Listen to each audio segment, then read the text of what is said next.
Hello everyone, हामी चाहिँ अहिले वर्कसिट हेरिरहेका छौँ र अब हामीले योभन्दा अगाडि चाहिँ इन्कम स्टेटमेन्टको कुराहरू र ब्यालेन्स सिटको कुराहरू गरेका थियौँ। अब वर्कसिट हामीले कसरी बनाउन सकिन्छ हैन, ट्रायल ब्यालेन्सको इन्ट्रिजहरूलाई हामीले वर्कसिटमा कसरी राख्न सकिन्छ भन्ने कुराहरू हामी आज डिस्कस गर्छौँ। जस्तै हामीलाई यो क्वेसनले के भनेको छ भन्दा trial balance of Kailali company for the year ended 31 December 2011 है। 2011 को 31 डिसेम्बरमा चाहिँ कैलाली कम्पनीको ट्रायल ब्यालेन्स हामीलाई दिएको छ र त्यो ट्रायल ब्यालेन्सको स्टेटमेन्ट अनुसार हामीले अब वर्कसिटमा यो स्टेटमेन्टलाई चाहिँ अब राख्छौँ है। जस्तै अब फर्निचर भनेको छ,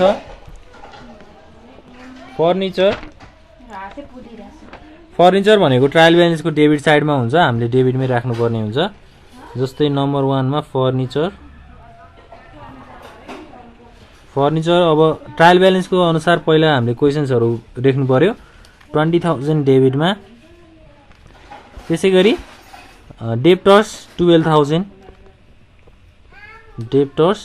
12,000 डेबिट, त्यसै गरी प्रिपेड इन्सुरेन्स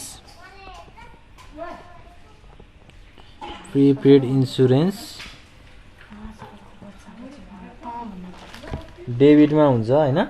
प्रिपेड इन्सुरेन्स डेबिटमा कति छ? 6,000। Unearned commission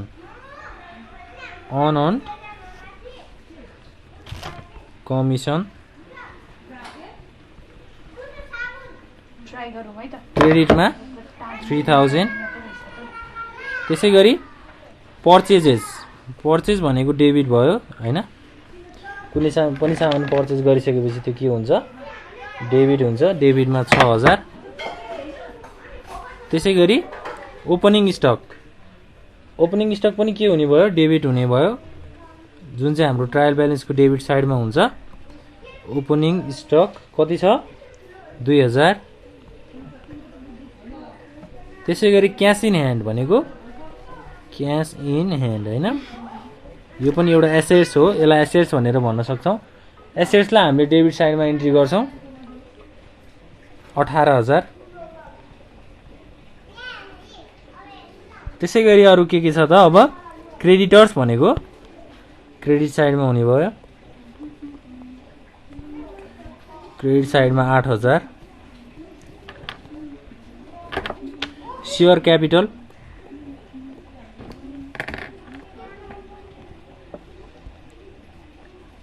$45,000। त्यसै गरी सेल्स बेचिएको छ हैन, 18,000 क्रेडिट। अब अरू के छ? स्यालरिज भनेको अब जर्नल अनुसार हामीले ट्रायल ब्यालेन्सको डेबिट साइडमा इन्ट्री गर्छौँ। स्यालेरी चाहिँ हाम्रो 2,000 छ। त्यसै गरी स्यालेरी पछि अब टेलिफोन चार्ज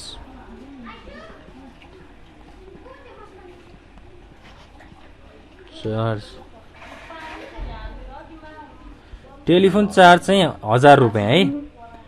टेलिफोन चार्ज 1,000 रुपियाँ डेबिट। त्यसै गरी इलेक्ट्रिसिटी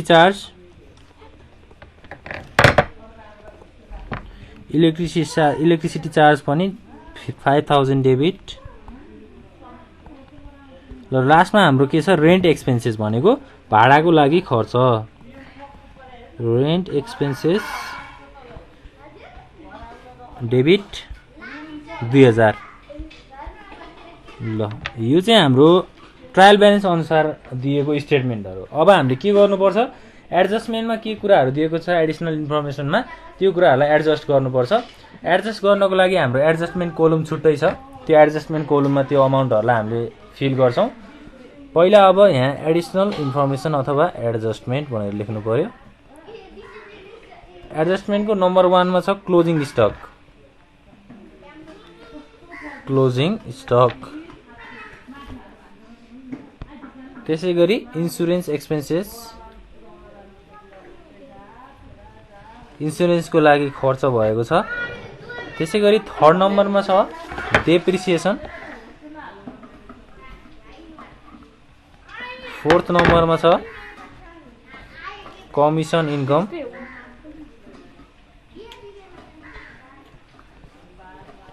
5th नम्बरमा छ आउटस्ट्यान्डिङ स्यालेरी।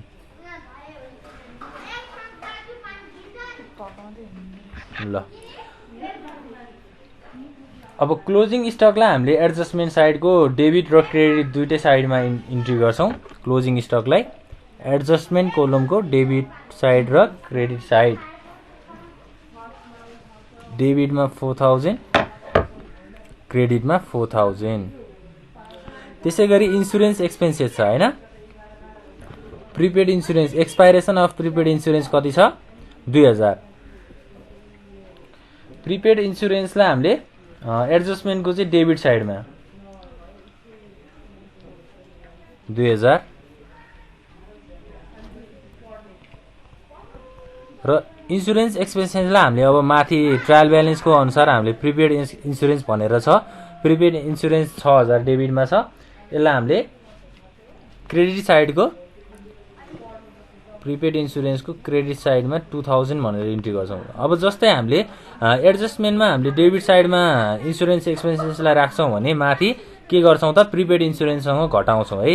यदि यहाँ तल डेबिटमा छ भने माथि क्रेडिटमा हुन्छ, तल क्रेडिटमा छ भने माथि केमा हुन्छ त डेबिटमा हुन्छ। अब डेप्रिसिएसनको कुराहरू गर्दाखेरि डेप्रिसिएसन चाहिँ हाम्रो 1000 छ जसलाई हामीले एडजस्टमेन्टको डेबिट साइडमा राख्छौँ र माथि हामीले केसँग घटाउँछौँ त अब डेप्रिसिएसनलाई? डेप्रिसिएसन भनेको केमा हुन्छ? अथवा कुनै मेसिनरी सामानमा हुन्छ हैन। डेप्रिसिएसन फर्निचरमा चाहिँ डेप्रिसिएसन भयो। ल फर्निचरमा 1000 डेप्रिसिएसन भयो। तल डेबिट साइडमा छ भनेपछि माथि क्रेडिट साइडमा राख्नु पर्यो। त्यसै गरी कमिसन इन्कम है। अब कमिसन आम्दानी भयो, इन्कम भयो भनेपछि यसलाई हामीले क्रेडिट साइडमा राख्छौँ।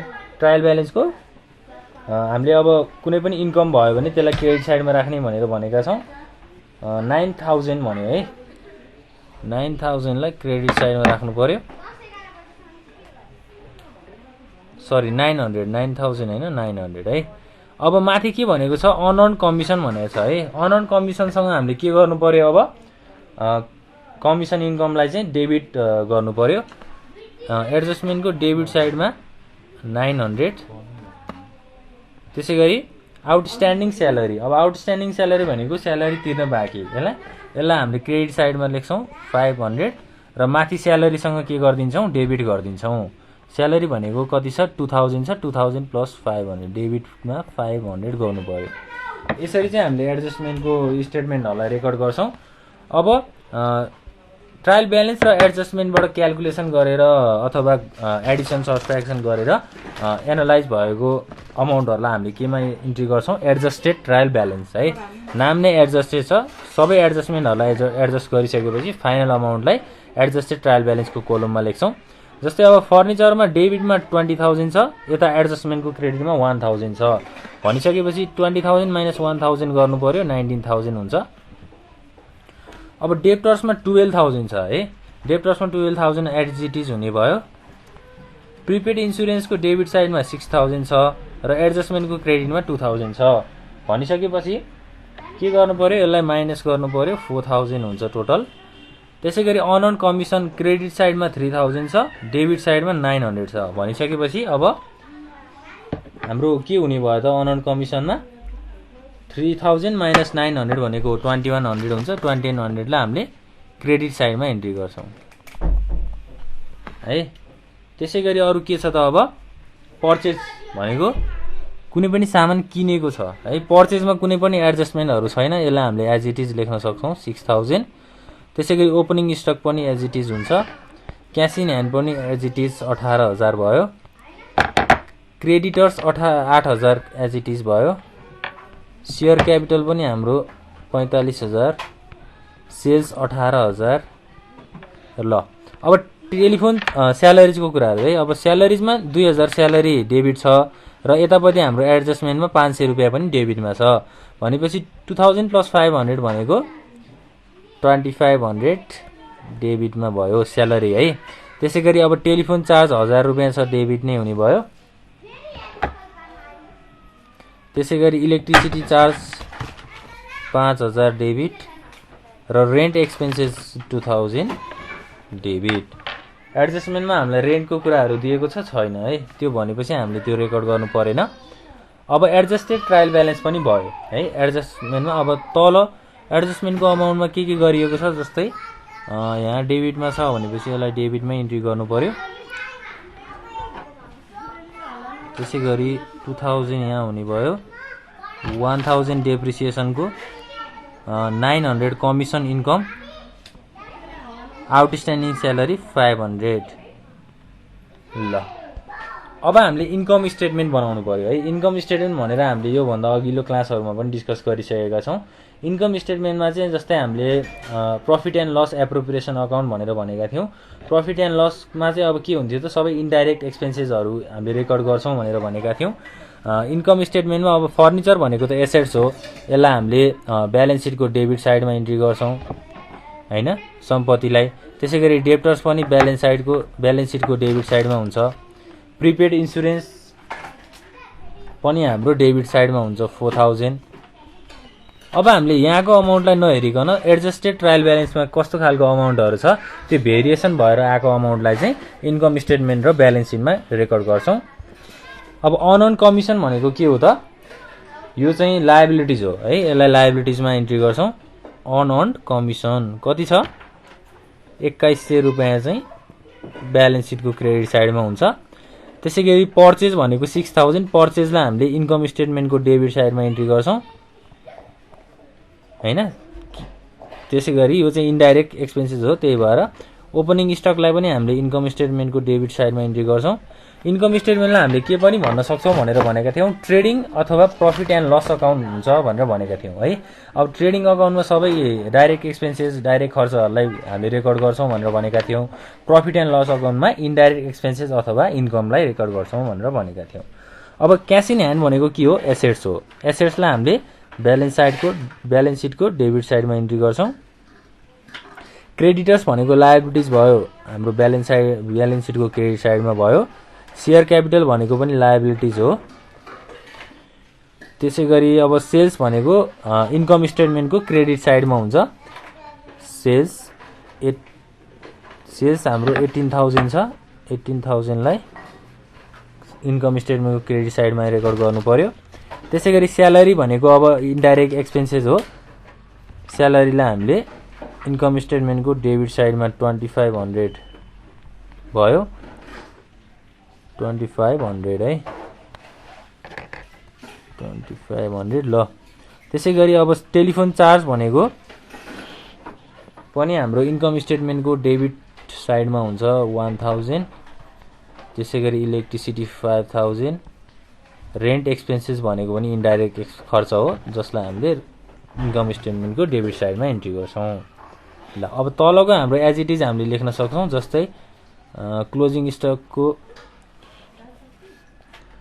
स्टकको चाहिँ अब इन्कम स्टेटमेन्टको क्रेडिट साइडमा हुन्छ। क्लोजिङ स्टक जहिले पनि क्रेडिट साइडमा 4000 इन्ट्री गर्नु पर्यो। त्यसै गरी इन्सुरेन्स एक्सपेन्सेस भनेको अब यसलाई हामीले इन्कम स्टेटमेन्टको डेबिट साइडमा इन्ट्री गर्न सक्छौँ 2000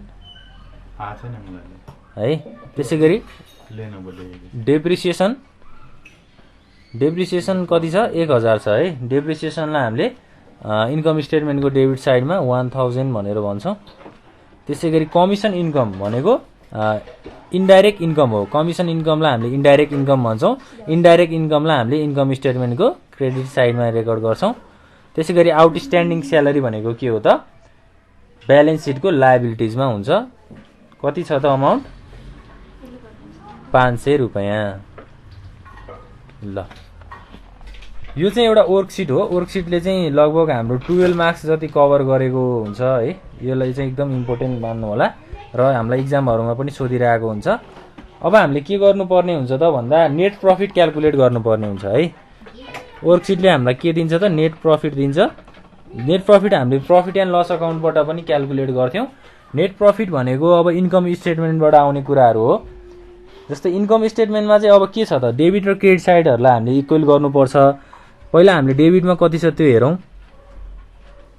डेबिटमा अफकोर्स डेबिट क्रेडिट भन्दा डेबिटमा धेरै छ है।